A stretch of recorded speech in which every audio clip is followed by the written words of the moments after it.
মাঝপথে থেমে গেছে ইন্ডিয়ান প্রিমিয়ার লিগ আইপিএল। অন্ধকার পথে ভারতের জন্য আশার আলো নিয়ে হাজির হলেন ইংল্যান্ড ও ওয়েলস ক্রিকেট বোর্ড। আইপিএলের বাকি অংশ আয়োজনের ব্যাপারে আগ্রহ প্রকাশ করেছে ইসিবি।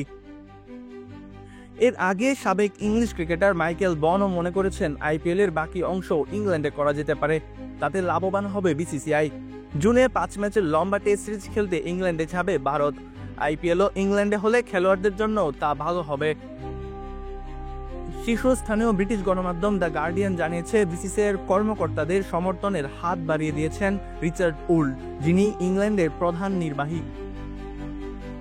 যদি ভারত আইপিএল পুনরায় শুরু করতে না পারে তবে বিকল্প ভেন্যু হিসেবে সেপ্টেম্বরে ইংল্যান্ডের মাটিতেই খেলার প্রস্তাব এসেছে, যদিও এ নিয়ে এখনও কোনো গঠনমূলক আলোচনা শুরু হয়নি।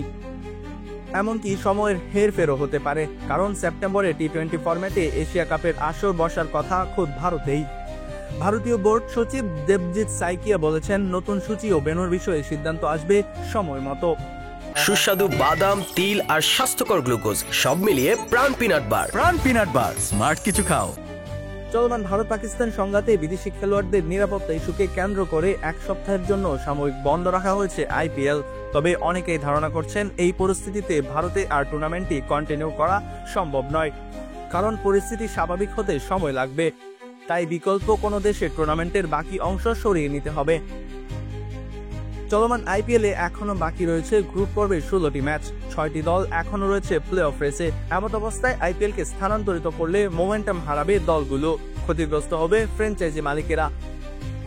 তবে এবারে প্রথম নয় বিদেশের মাটিতে আইপিএল। এর আগে 2009 সালে দক্ষিণ আফ্রিকা, 2021 সালে কোভিড পরবর্তী আইপিএল হয়েছিল সংযুক্ত আরব আমিরাতে।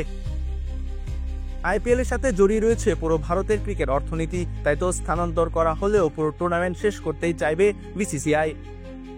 তবে এখনই আইপিএল শেষ করা না গেলে আসছে সেপ্টেম্বরে এশিয়া কাপ বাতিল করে সেই উইন্ডোতে আইপিএল এর বাকি অংশ হবে বলে প্রাথমিকভাবে জানা যায়, যদিও এখনো কোনো সিদ্ধান্তই চূড়ান্ত হয়নি।